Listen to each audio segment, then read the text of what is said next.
So we'll move ahead to the program and hope you all enjoy yourselves. Welcome again.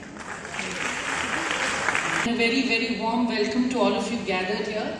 I know that we are waiting for the program, but I really, again, in my capacity as being the teacher in charge of this last leaf of Lorien, I do wish to tell you a little bit about it before we raise the curtains. Thank you all, first of all, for coming.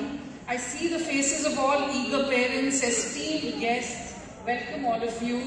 And friends and families who've come even from other cities to celebrate the spirit of VXL, to hold our hands in solidarity. I'm really deeply grateful to all of you. The spirit of VXL is soon going to unfold on stage in a few moments. பல பேர் இந்த நம்ம பேரண்ட்ஸ்ல தெரிஞ்சவங்க எல்லாரும் இது 2 மாசம் இன்னும் உங்க ஸ்கூல்ல வேற ஒண்ணுமே ஆக்டிவிட்டி நடக்காதா? பிராக்டிஸ்னே காலையில இருந்து ஈவினிங் வரைக்கும் பண்ணிட்டே இருக்கீங்களே, இதெல்லாம் தேவைதானா? எல்லா ஸ்கில் பில்டிங் ஆக்டிவிட்டிஸ் ஒண்ணுமே இல்லையே அப்படின்னு கேட்டாங்க. அதுல ஒருத்தங்க ஒரு பிராக்டிஸ் வந்து பார்க்கும்போது அவங்களுக்கு இந்த கேள்விக்கு விடை கிடைச்சிது. பிராக்டிஸ் சமயத்துல எவ்வளவோ சின்ன சின்ன சாதனைகள், சின்ன சின்ன கதைகள் எல்லாம் உருவாருது.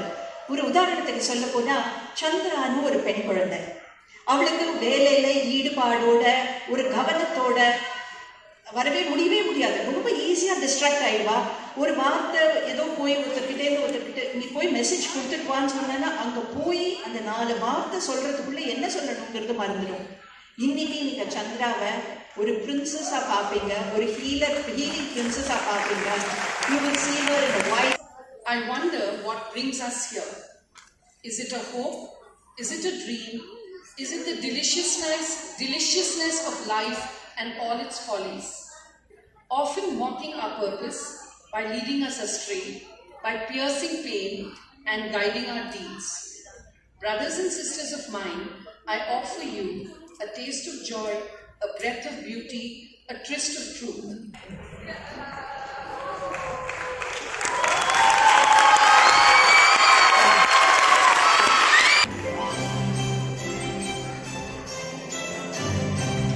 Once upon a time, in a beautiful land, abundant with rivers, fruit-giving trees, birds, rain, and a rich soil, there stood a magnificent castle.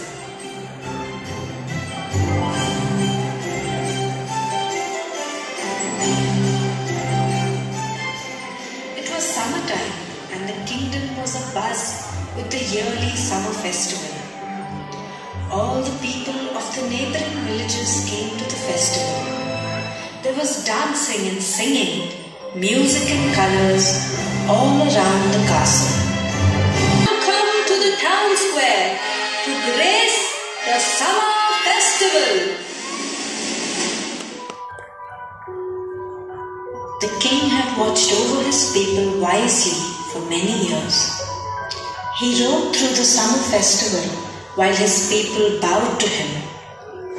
He felt that something in the air was changing, but he did not know what it was. Something troubled his heart. He noticed something very strange. There was no sound of laughter and not one smile on the faces of the people. They passed by each other with a little nod or a bow, but there was not one smile. The king then spoke. I welcome you all and thank you for gracing this occasion. We have friends who have come from far-off lands to be with us this summer.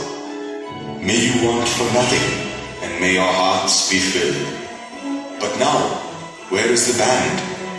Let there be music through this day, and may your hearts rejoice. Let us have our traditional summer dance.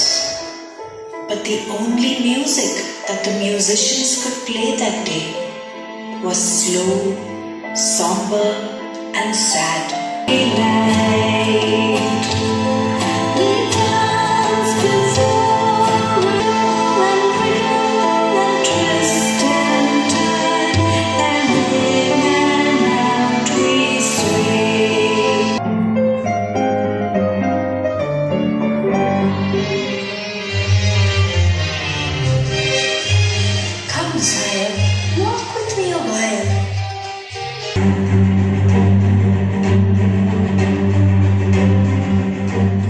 Legend has it that she is held captive by a ferocious dragon.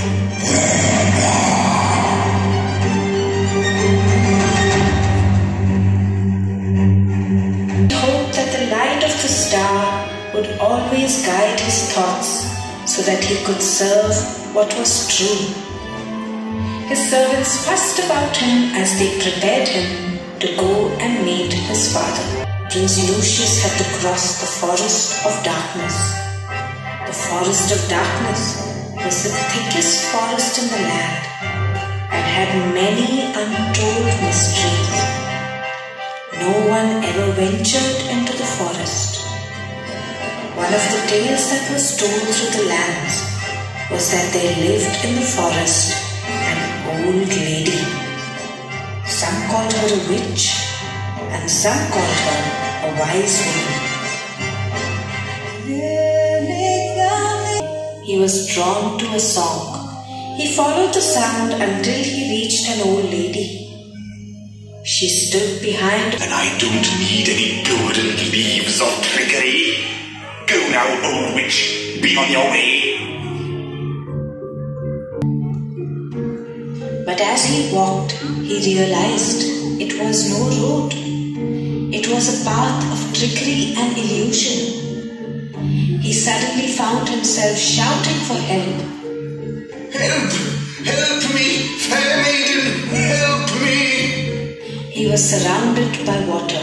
Summer days changed into autumn as the golden leaves fell slowly, whilst they changed their hues.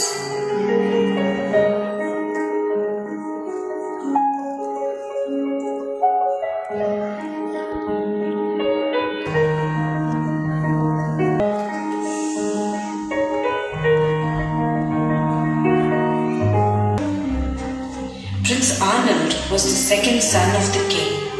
He stood in his chamber sharpening his sword. Upon his neck he wore a little silver sword which he hung upon a chain. This was given to him by his mother, Queen Sophia. She hoped that he always had the strength to choose what was courageous in a time of darkness. Prince Arnold knew he would be called by his father to go on the quest, as his brother had failed. And you win the hand of the maiden, and you win the hand of the maiden. Prince Arnold, your father is coming to meet you. Let him come. I know why he comes, and I will see him.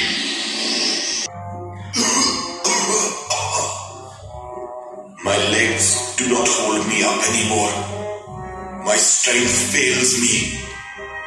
Will you go on this quest and win the hand of the fair maiden and bring her back? You shall have my place as king. I will not fail you, my father. And well, Prince Arnold knew this, so he decided to take another route to the Cave of Shadows. But here, there, trees grew thick and strong. It was quite impossible to get through.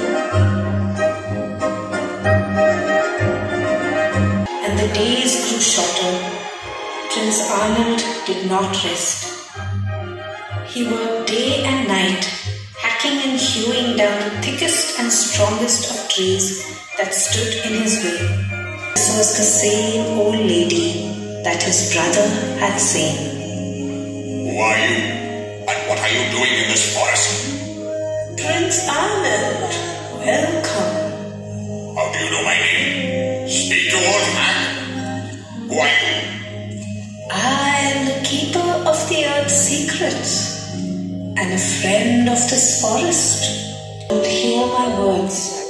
If you cannot face your fears, you will harden and freeze. All the leaves are falling, hardening deep inside. Coldness crept through the dark. I am powerful and fearless at heart. He shouted and brandished his sword. Protest, Prince Arnold. This Slowly, he turned into a block of ice.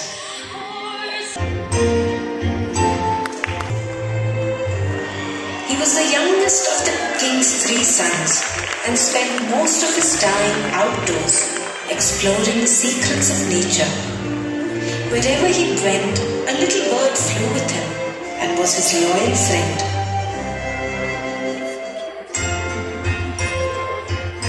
His mother, Queen Sophia.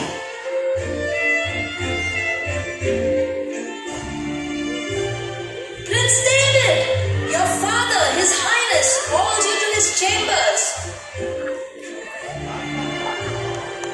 Oh, Laurie, Merry Christmas.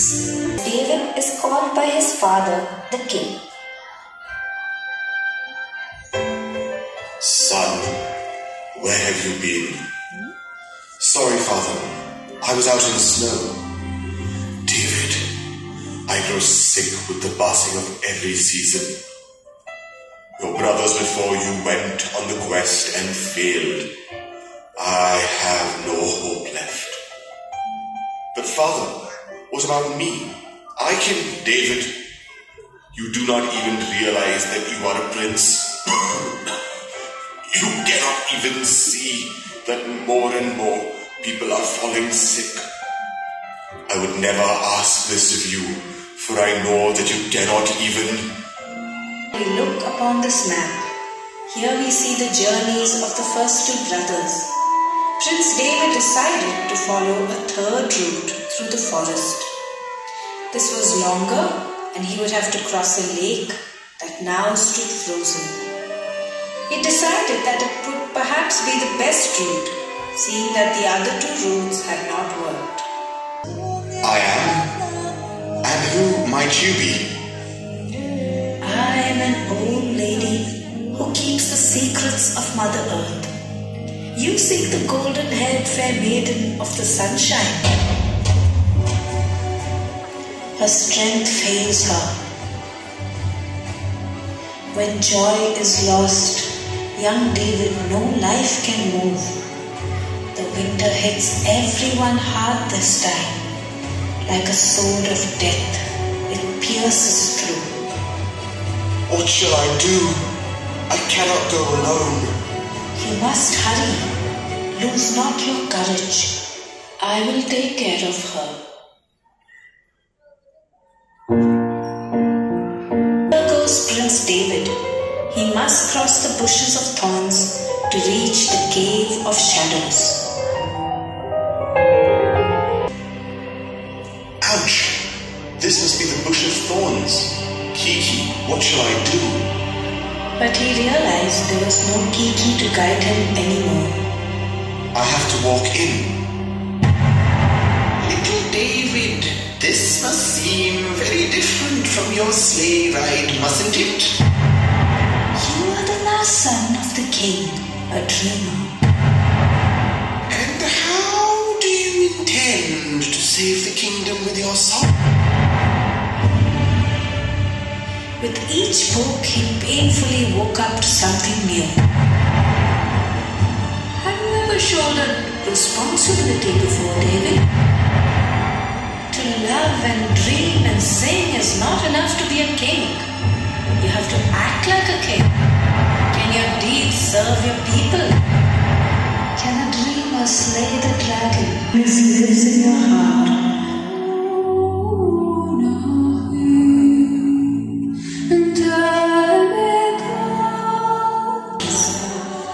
By his side, healed by the old lady, flapping her wings, was Kiki once more.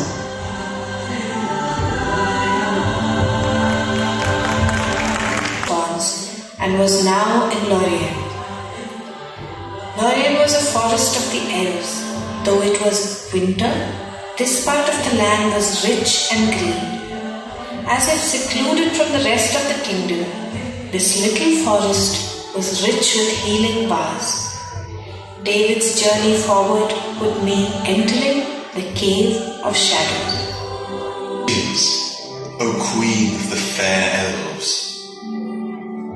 I come in peace.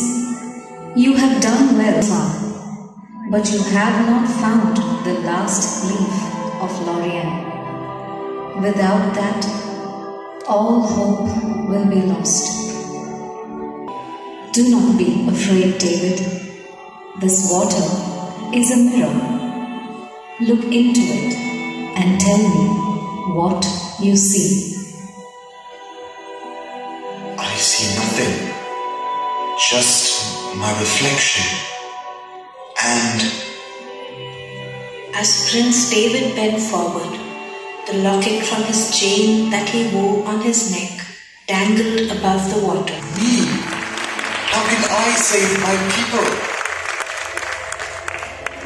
Your mother filled into this locket all of her joy and goodness that warms and moves the life within us. And now you fill this with your own life and your own light. It lives inside you. It is you alone who can destroy the dragon. Take this sword and remember to strike at the heart of the dragon. Mist and twilight, loud and shade, all shall fade, all shall. You meet a point of death. Rub the leaf upon your heart.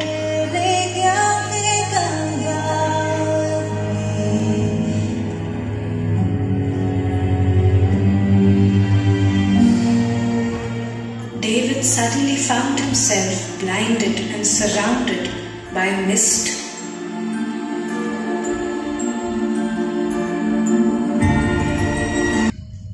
Fair maiden, you are the dragon? I was cursed long ago by the witches of darkness. I have been waiting for you. Only one who is willing to meet his own darkness and remain true could have broken the spell. You, O Prince, have saved me. Fair maiden of the golden sunlight, will you return with me to my kingdom and be my queen? I will.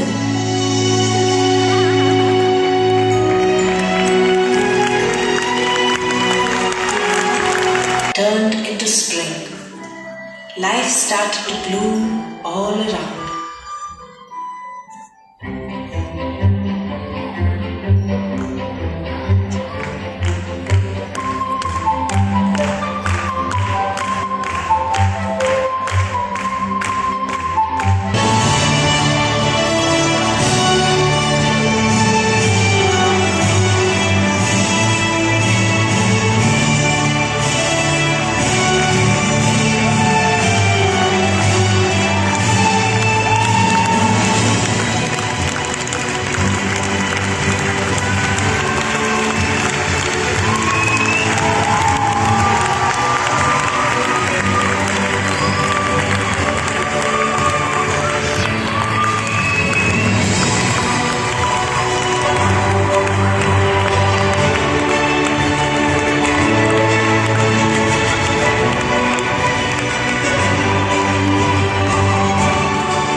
Imagined that you would be the one to bring back this beautiful fair maiden. I never believed in you. Forgive me, my son. No, Father, I hardly believed in myself, but my journey taught me that I should. You joy and life back to our land.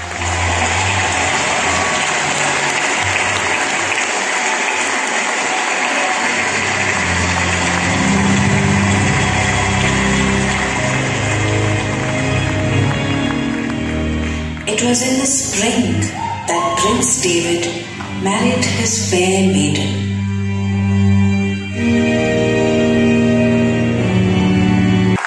King Alfred crowned little David king.